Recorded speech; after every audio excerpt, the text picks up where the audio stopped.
Vamos nessa, como diz o molejão.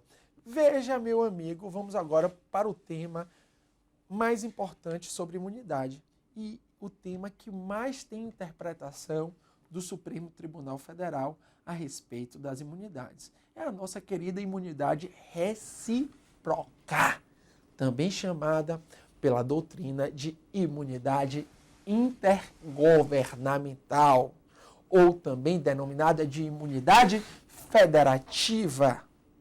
Veja que essa imunidade intergovernamental tributária, ela proíbe que União, Estados, municípios, Distrito Federal tribute em relação aos impostos uns dos outros. É verdade a União, ao DF, aos estados e aos municípios, cobrar impostos sobre patrimônio, renda ou serviços uns dos outros. E isso gera muita polêmica, né? Gera muita polêmica e você vai ver isso aqui comigo a partir de agora. Vejamos. A imunidade recíproca, também chamada de imunidade intergovernamental, refere-se à proibição aí da União, Estados, DF, municípios de instituir impostos sobre patrimônio, rendas ou serviços uns dos outros, bem como, segundo o artigo 150, parágrafo 2º, é extensiva às autarquias e às fundações instituídas e mantidas pelo poder público, no que se refere ao patrimônio, à renda e aos serviços vinculados às suas finalidades essenciais ou às delas decorrentes. Aqui eu chamo a sua atenção para essa parte final, uma pegadinha, me desculpe o termo, mas uma pegadinha da porra, como diz lá na Bahia, que o CESP faz com os candidatos. Veja que essa imunidade ela é extensiva às autarquias. Até aí tudo bem. Agora vem o problema das fundações. Por quê? Porque a Constituição fala fundações instituídas e mantidas pelo poder público. Isto é, não basta ser criada, tem que ser também mantida pelo poder público. Ou seja, tem que ser uma fundação pública de direito público.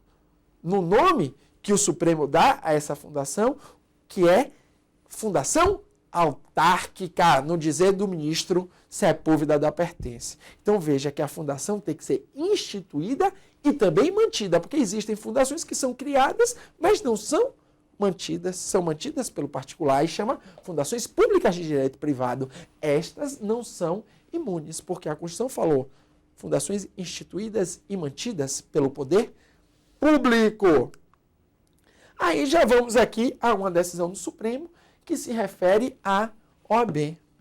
A OAB, apesar de ser conceituada pelo Supremo como uma entidade sui generis, se entende que ela é imune. Se entende que a imunidade recíproca se estende à ordem dos advogados do Brasil. Isso é importante você levar para a prova. Veja que a natureza, aqui uma questão, né, depois da imunidade da OAB, né, uma questão aqui a respeito da Caixa de Assistência de Advogados. Há uma entidade ligada à OAB chamada de Caixa de Assistência de Advogados. Essa entidade ligada à OAB de Caixa de Assistência de Advogados serve para ajudar os advogados em assistência social, né, em planos de saúde e assim por diante. Cada entidade da OAB tem a sua caixa de assistência. Por exemplo, na OAB-DF, um amigo meu, né, grande amigo, Ricardo, hoje é presidente, chama ele de Ricardinho, gente boa, muito gente boa, é presidente da Caixa de Assistência de Advogados do DF. Perceba, meu querido e minha querida, que o Supremo atualmente entende que essa Caixa de Assistência não é imune. Não se estende a imunidade à Caixa de Assistência de Advogados. A OAB tem imunidade, tem, mas a Caixa de Assistência não tem. É claro que esse ano a OAB já botou em pauta a fazer o exercício de pressão legítima em cima do Supremo para que o Supremo altere essa jurisprudência. Mas essa mutação jurisprudencial ainda não ocorreu. Ou seja, se cair na sua prova no dia de hoje, Caixa de Assistência de Advogados tem imunidade recíproca, a resposta é negativa. O Supremo entendeu que não. Só tem a OAB, a Caixa de Assistência não tem. Ok? Vamos seguindo. Assim, entende-se, isso é importante, que a imunidade recíproca é subjetiva. Por quê? Porque diz respeito às pessoas jurídicas, né, estabelecidas pelo texto, ou seja, União, Estados, DF, municípios, autarquias e fundações públicas instituídas e mantidas pelo poder público. Aí também abrange algumas entidades sugêneres, como a OAB, vocês vão ver comigo daqui a pouco, que também vai abranger empresas públicas, tais como a Infraero, vai abranger os Correios, vai abranger sociedades de economia mista, por exemplo, como companhias de água e esgoto. Isso aí você vai ver daqui a pouco. Então, ela é subjetiva porque diz respeito à pessoa. E ela só se aplica aos impostos. Veja que não se aplica nas contribuições previdenciárias e também não alcança as taxas, segundo o STF. Como você já viu, ela também é ontológica, porque decorre de um princípio constitucional fundamental. Além de decorrer da igualdade, decorre também do princípio federativo de Estado e não pode ser abolida por meio de emenda à Constituição. Veja aí o concurso do CESP, né, do Tribunal de Contas do Acre. O princípio da imunidade recíproca é a decorrência lógica do princípio federativo e visa assegurar a autonomia dos entes políticos. Verdadeiríssima. Veja que a imunidade tributária recíproca, ela é incondicionada. Assim como você viu na imunidade musical, ela não depende de nenhum requisito estabelecido em lei para sua aplicação imediata. Estabelecido no texto constitucional, não depende de lei para sua aplicação imediata, ou seja, ela é incondicionada. Veja que a imunidade incisiva que estabelece que certa situação possa ser tributada por alguns impostos, né? Essa aqui é a classificação.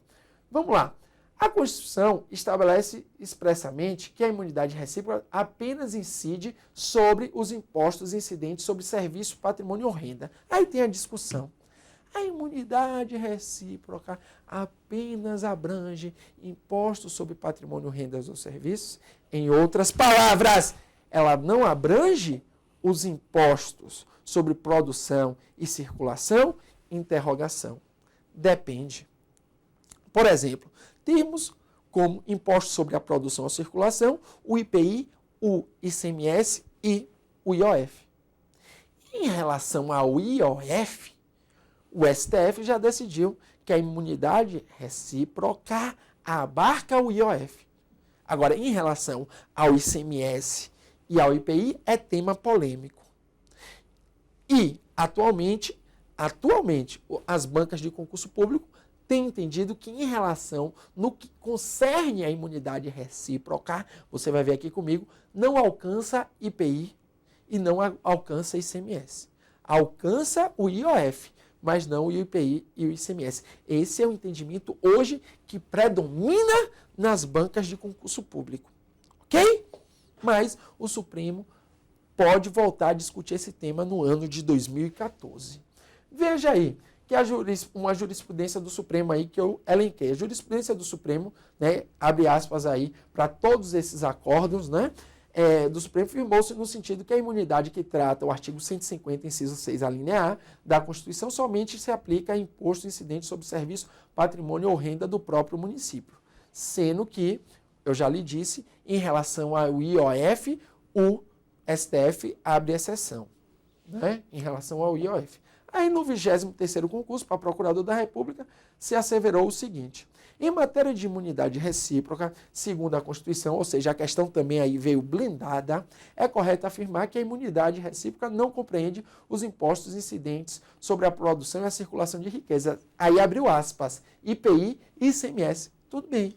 Em relação ao IPI e ICMS, tudo bem, foi considerada correta no gabarito definitivo.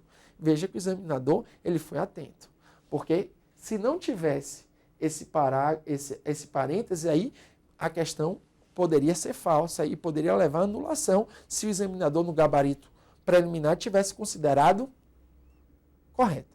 Então, a questão foi correta, por quê? Porque especificou IPI e ICMS. Uma vez que, você bem já sabe, em relação ao IOF, o IOF é abarcado, sim, pela imunidade recíproca. Veja aí, no mesmo sentido, no concurso do CESP aí para promotor de Sergipe, promotor de justiça de Sergipe, a imunidade recíproca, ou seja, entre os entes federados, não está limitada a certos tipos de imposto. Essa alternativa aí foi considerada incorreta. Por que foi considerada incorreta? Porque ela está limitada a certos tipos de impostos, segundo a Constituição. Quais são esses tipos de impostos? Impostos sobre patrimônio, renda ou serviços. Então, foi considerado essa questão de promotor incorreta pela banca do CESP. Veja que o STF afirma que a imunidade que trata o artigo 150, inciso 6A, somente se aplica ao imposto sobre patrimônio, rendas ou serviços do próprio município. Isso é uma decisão do Supremo. Sendo que este não é contribuinte de direito do ICMS, descabendo confundi-lo com a figura do contribuinte de fato, e a imunidade recíproca não beneficia ao contribuinte de fato. O que se estava discutindo aqui? Se estava discutindo aqui a imunidade referente à energia elétrica. Se estava discutindo aqui, o município queria não pagar ICMS incidente sobre a energia elétrica. Ou seja, nas suas contas de luz, ele queria que não incidisse ICMS, ou seja, para baratear a conta. E o que é que o Supremo disse? Não. Disse não ao município nesse caso. Veja que no caso, acima da conta de luz, ficou definido que o município não é contribuinte de direito e nem de fato do ICMS, uma vez que se tratava de ICMS incidente sobre operações de energia elétrica. Assim, os contribuintes de direito seriam as concessionárias de serviço público de energia elétrica. Por exemplo, em Brasília, tem o SEB. Por exemplo, na Bahia, tinha a Coelba. Cada estado tem a sua concessionária, né? E assim, os contribuintes de direito seriam as concessionárias de energia elétrica e o contribuinte de fato, na verdade, seria o consumidor final. Logo, o fornecedor da iluminação pública não é o município, mas sim as concessionárias, que pagam o ICMS ao Estado e inclui no preço do serviço disponibilizado ao usuário final. Essa foi a decisão do Supremo.